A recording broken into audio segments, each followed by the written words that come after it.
رب العالمین کا جو نظام اور قانون ہے اس کو ہم اور آپ اپنی عقل کے پیمانے پر تولنا چاہیں تو نہیں تول سکتے، کیونکہ اللہ تعالیٰ نے فرمایا ان اللہ یغفر الذنوب جميعا، وہ سارے گناہوں کو بخشنے کے لیے تیار۔ اور کہیں تو اس طرح کہا کہ ان الحسنات یذہبن السیئات، انسان خطا کرتا ہے، گناہ کرتا ہے، پھر توبہ کر لیتا ہے، پھر نیکیاں کرنے لگتا ہے، حسنات کرتا ہے، تو یہ حسنات کی وجہ سے اس کے سیئات کو اللہ تعالیٰ محو کر دیتے ہیں، میٹ دیتے ہیں، ڈیلیٹ کر دیتے ہیں، معاف کر دیتے ہیں۔ یقیناً ہم جس دور سے گزر رہے ہیں، جس ماحول میں ہم سانس لے رہے ہیں، یہ دور، یہ ماحول یقیناً فتنوں کا اور شر اور فتنہ و فساد کا ہے۔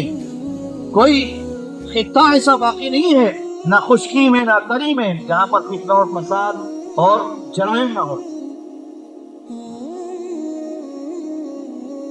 اس لیے ایک بندے مومن کا، ایک مسلمان کا اپنے آپ کو ان گناہوں سے بچائے رکھنا اور نیکی کی راہ پر چلنا، یہ بہت بڑا عظیم کام ہے۔ اسی کو تو تقویٰ کہا گیا۔ ابی بن کعب رضی اللہ عنہ، حضرت عمر فاروق رضی اللہ عنہ، دونوں کا مکالمہ آپ کو معلوم ہے کہ ایک دوسرے سے سوال کرتے ہیں، کیا تم تقوی کے بارے میں جانتے ہو تقوی کیا ہے؟ تو اس کے جواب میں کہا گیا کہ تقوی کیا ہے؟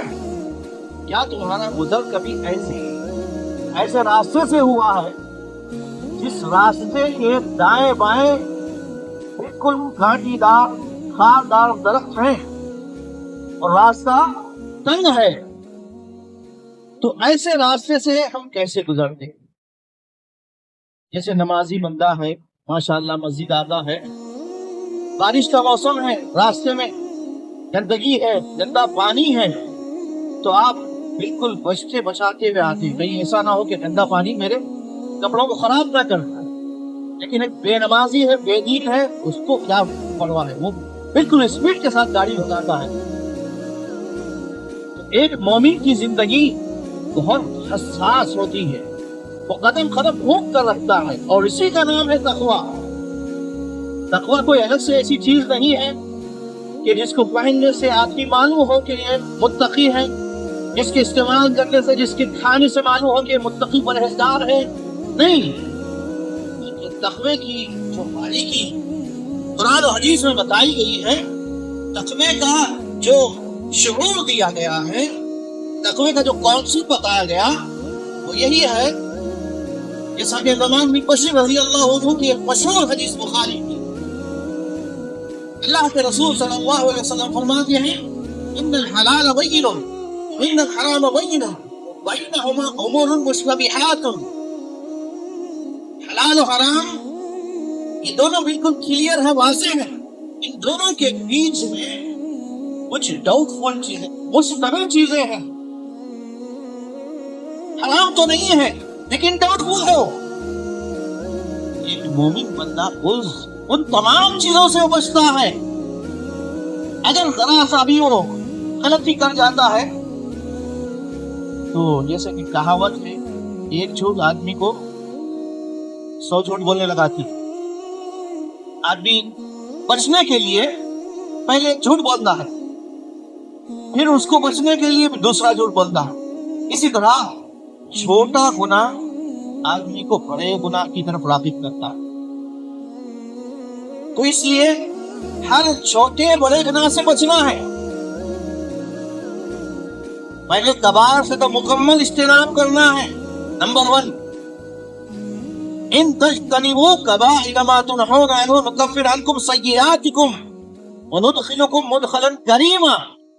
یہ اعزاز ملتا ہے کبائر سے بچنے والوں کے لیے، بڑے گناہوں سے۔ ابھی فرصت ملے تو کبائر کی تفصیل معلوم کیجیے، آپ وقت نکالیے۔ کسی کو دل آزاری کرنا بھی کبائر میں سے ہے۔ ہم سمجھتے ہیں چھوٹا گناہ ہے، زبان کھول کر بول دیے ہم کسی کو، کچھ بڑا بول دیے اور اس کے دل کو تکلیف ہوئی، ہم نے محسوس نہیں کیا، ہم یا تو غفلت میں بول دیے، جذبات میں آ کر بول دیے۔ تو اس لیے زبان کو قابو میں رکھنا، یہی جنت میں لے جائے گی، یہی دوزخ میں لے جائے گی۔ احفظ لسانک کیوں کہا گیا؟ یعنی اسلام واقعتاً اس کی جو تعلیمات ہیں سارے انسانیت کے لیے رحمت ہے۔ تو گناہوں کی معافی کے 10 اسباب میں آپ کے سامنے پیش کروں۔ گناہ کیا ہے، پہلے اس کا احساس ہو، اور یاد رکھیں گناہ جس کو عربی میں معصیت کہا جاتا ہے، کہیں قرآن میں اثم کہا گیا، کہیں کبائر کہا گیا، کہیں عصیان کہا گیا، مختلف نام گناہ کے آئے ہیں، اس کی نوعیتیں الگ الگ ہوتی ہیں۔ وَيْلٌ لِكُلِّ هُمَزَةٍ لُمَزَةٍ، وَيْلٌ جہنم کی کھائی، جہنم کا ایک خطرناک گڑھا ہے، اس کا نام ہے ویل۔ یہ کس کے لیے ہے؟ یعنی ان مصلیوں کے لیے بھی بنائی گئی ہے یہ، جو نماز میں کوتاہی، سستی، غفلت کرتے ہیں، اور یہ ویل ان کے لیے بھی ہے جو آنکھوں سے غیبت کرتے ہیں۔ کیا بات ہے بھائی، آنکھوں سے غیبت کرنا، زبان سے غیبت کرنا ہم سنے تھے، یہ آنکھوں کی غیبت کیا ہے؟ آنکھوں کے اشاروں سے بات چیت جب ہوتی ہے تو کسی دوسرے کو آنکھ کے اشارے سے مختلف چیزیں سمجھا دینا ہے، بتا دینا ہے، بول دینا، یا کسی کا کچھ کام ہونے والا تھا اس کو رکوا دینا، یہ تمام چیزیں بتانے کی ضرورت نہیں ہے۔ ہر انسان آج اشاروں کی زبان کو اچھی طرح سمجھتا ہے۔ تو قرآن میں اس باریکی کو بھی ذکر کیا، چھوٹے گناہ کو بھی ذکر کیا، فرمایا وائل ہے ان کے لیے، وَيْلٌ لِكُلِّ هُمَزَةٍ لُمَزَةٍ، آنکھ کے اشارے سے، زبان کے حرکتوں سے، زبان کی جنبش سے جو غیبت کرتے ہیں، چغلی کرتے ہیں، ان کے لیے وائل۔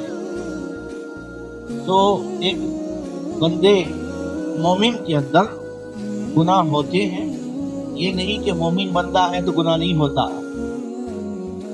اب آپ دیکھیے اہل السنہ والجماعت کا یہ عقیدہ ہے کہ گناہ ایک مومن سے ہوتا ہے۔ اس کے برخلاف معتزلہ فرقہ ہے، اس کا عقیدہ کیا ہے؟ ہر انسان پیدائشی خطاکار ہے، گناہ گار ہے، اور یہی عقیدہ آپ دیکھیے کرسچن میں ہے کہ ہر انسان پیدائشی گناہ گار ہے۔ اب اپنے گناہوں کو معاف کروانے کے لیے کرسچینٹی میں، عیسائیت میں یہ عقیدہ ہے کہ اگر ہم عیسیٰ علیہ السلام کو خدا مان لیں یا بپتسمہ جسے کہتے ہیں اسے اختیار کر لیں، اور یہ سمجھے کہ ہمارے سارے انسانوں کے گناہوں کو حضرت عیسیٰ علیہ السلام اپنے گلے کا توق ڈال کر پھانسی پہ چڑھ گئے، یہ عقیدہ۔ اور جانے اور انجانے میں بہت سارے مسلمان بھی یہی سمجھتے ہیں کہ ہم تو بھی گناہ نہیں کر رہے ہیں، ہم تو بڑا گناہ نہیں کر رہے ہیں، اور چھوٹے گناہ تو اللہ معاف کرنے والا ہے۔